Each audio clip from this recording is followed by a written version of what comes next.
Good morning. I'm Pastor Brandon M. Spriggs from the Zion Hill Agape Baptist Church in Capitol Heights, Maryland, and this is your morning message in 5 minutes. There was a song that came out by the OJs called For the Love of Money. You know it. They started off, money, money, money, money, money. That's the best I can do with that falsetto. But I like the lyrics of it. They say some people gotta have it. Some people really need it. Listen to me, while y'all do things, bad things with it. Let's do things, good things with it. But something that they definitely said that was true, and it was for the love of money, people will steal from their own mother. For the love of money, people will rob their own brother. Here's the problem. Believers should never seek to be so inundated with securing the bag that we forget why we're securing the bag in the first place. We should never be so about money that we forget the ministry of the Messiah who sent us in the first place. Believers should always seek to free themselves from the love of money. That is something that you use in order to accomplish God's purpose and to advance His kingdom. And there's nothing wrong with having money, because 1 Timothy chapter 6, verse 10 doesn't tell us that it's evil to have money. It tells us that the love of money is the root of all evil. Therefore, you need money. Just try and pay your bills without money. See how far you get. Just try to buy groceries without money. See what you come out with. We definitely need money.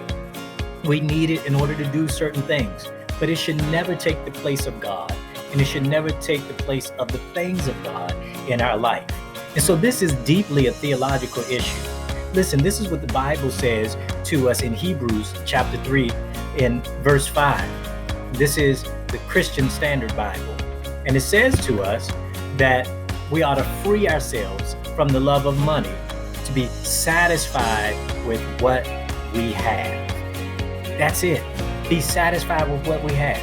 That's a theological concept, because when you trust God, you're not concerned about anything else. You realize that He is the person that gives you everything that you need.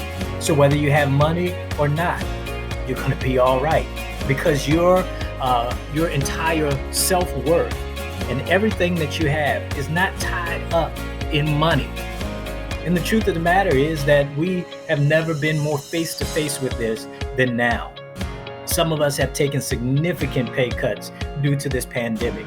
Some of us have had to deal with significant loss. Maybe it was because a spouse or a family member or a roommate lost their job. Therefore, your entire income took a hit. But the Lord has provided, and He has taken care of you. And so we ought to put our trust in the Messiah and not in money.